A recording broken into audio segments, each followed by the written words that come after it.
purposely targeting very like traditionally racist areas on purpose, just throwing myself in there and saying like, let's see if we can make everybody laugh if I'm really funny. And that worked out great. And then I was like, all right, now I got the US going, the Middle East going, let me go to Europe. So I focused on Europe at the same time. And then I said, let me go to Australia. So yeah, I was like a year and a half when we moved to San Diego. So, for all intents and purposes, I didn't know anything but San Diego. And then when we were 10, I like to joke and say when we were 10 years old, my parents took us back to Beirut where it's safe. But, as immigrant parents, they always are attached to where they came from and they fled because of war. So the first chance they got, they took us back. And I lived in Lebanon up until 2014 on a completely full-time basis. And I caught the stand-up comedy bug in America, though, like when I was a kid in San Diego. And I used to tell people from like as young as 4 or 5 years old, like when I grow up, I'm going to be a stand-up comic. And then when I was 17, I, was done with high school, went to university, still wanted to be a stand-up comic.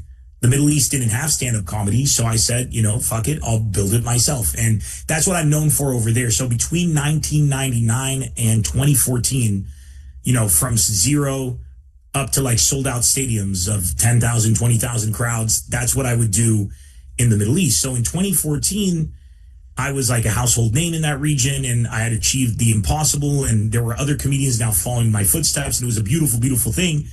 And I started to feel like I don't know if I'm funny anymore or if I'm just really popular and people know me very well. Because I remember I was doing a show where I had a joke and I hadn't gotten to the punchline yet, but because people knew me so well and it had been years, they knew where we were going and they were laughing and it was great. It was like an incredible moment. I got a standing ovation in the show and everything. But I couldn't help shake the feeling that maybe it's because they like me now and they know me that maybe I'm going to get a bit dull. I was worried about that. I was like, I still need to stay sharp. So I love watching martial arts movies and I used to practice martial arts and stuff. So I was like, you know what would a martial artist do? He'd go and target like better fighters to like hone his craft. So I was like, let me go to the US.